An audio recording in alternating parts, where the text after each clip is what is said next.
Hello learners. This video talks about all the aquatic ecosystems on Earth. So without further ado, let's start with the video.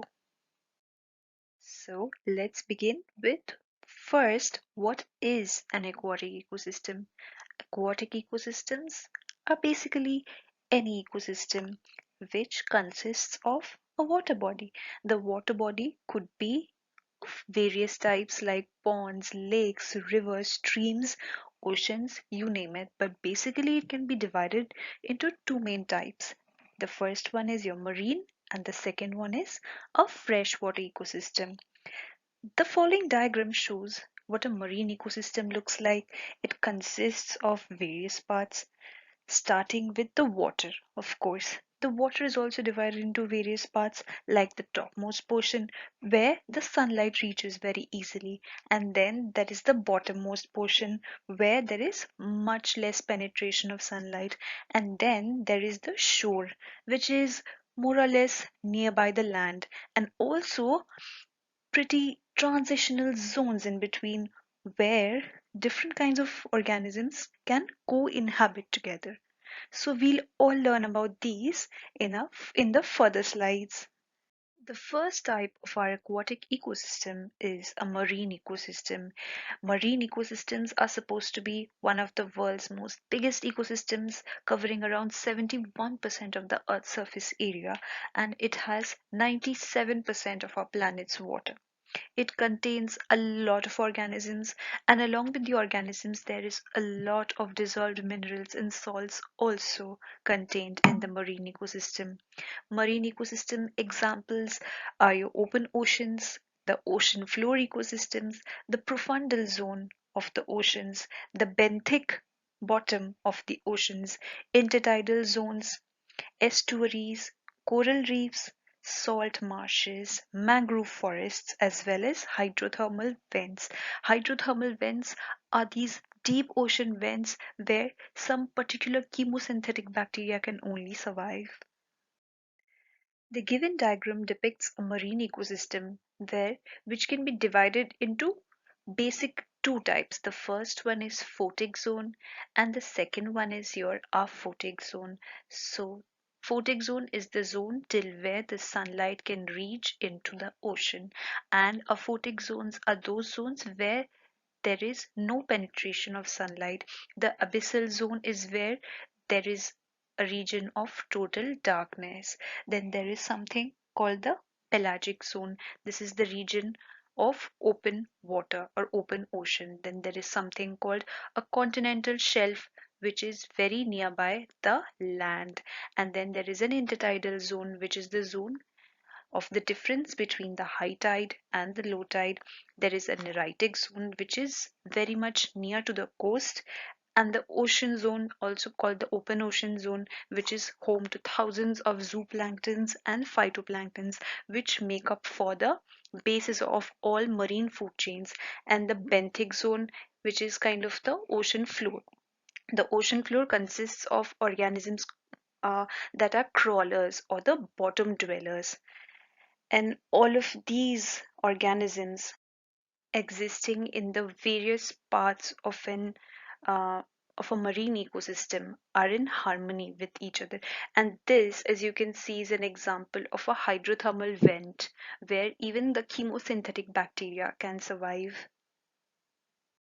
The next type of aquatic ecosystem is your freshwater ecosystem. So, contrary to your marine ecosystem, the freshwater ecosystem covers a very less part, that is only 0.8% of the Earth's surface area, and also contains very less of the amount of water, 0.009%. And this can also be of three types. The first one is lentic or slow moving water bodies like your pools, lakes, or ponds. And the second one is lotic water bodies. Lotic water bodies are your fast moving water bodies like rivers and streams. And the third one is your wetland. Wetlands are those areas which are usually dry but they are wet for a considerable amount of time.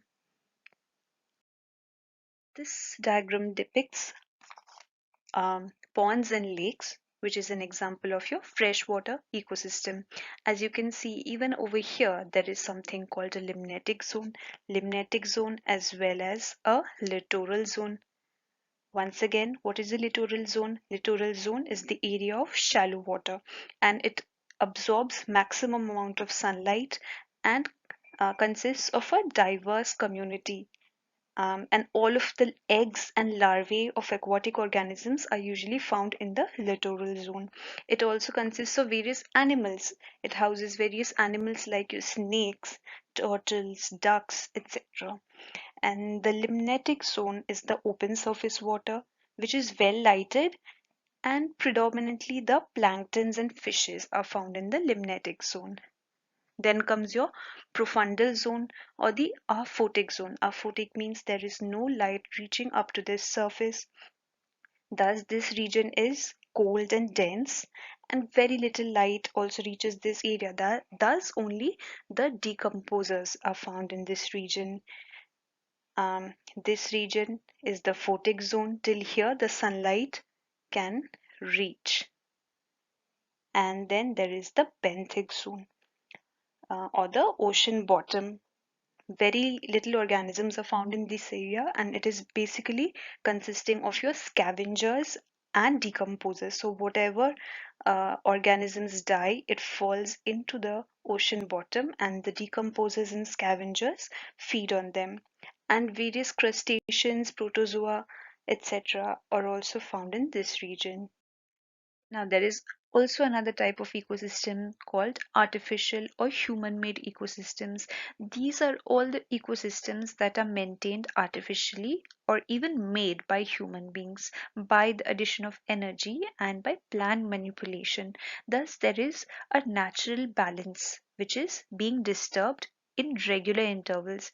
A very good example is your cropland, where human beings cultivate their own crops according to their own requirements and get harvests from them. Then there are also examples of orchards, aquariums, gardens, etc., where all of us are trying to control the biotic community along with its physicochemical environment. So this is an example of your artificial ecosystem. And now a very important concept, the ecosystem boundary. So firstly, ecosystems are appearing to be distinct from each other with time and space, but functionally, each ecosystem is linked with each other. No ecosystem can exist alone. There are always contact between adjacent ecosystems. There exists no functional boundaries between the ecosystems because ecosystems near to each other or adjacent to each other are always interacting with each other in order to function. The adjacent aquatic and land ecosystem may have many common organisms, for example birds, and there is a constant exchange of inorganic nutrients also between them. For example, seabirds bring in the element of phosphorus from sea to land in the form of the bird droppings, that is also known as guyano. This is a part of your phosphorus cycle. Now, the boundaries of ecosystems kind of overlap, and this overlapping area is also known as the transition zone, which is known as the ecotone. So, ecotone is the region where the boundaries of two or more ecosystems can intermingle with each other. And ecotones have communities that are common to both ecosystems, and they are sometimes found to have even more densely populated plants and animals than in either of the communities.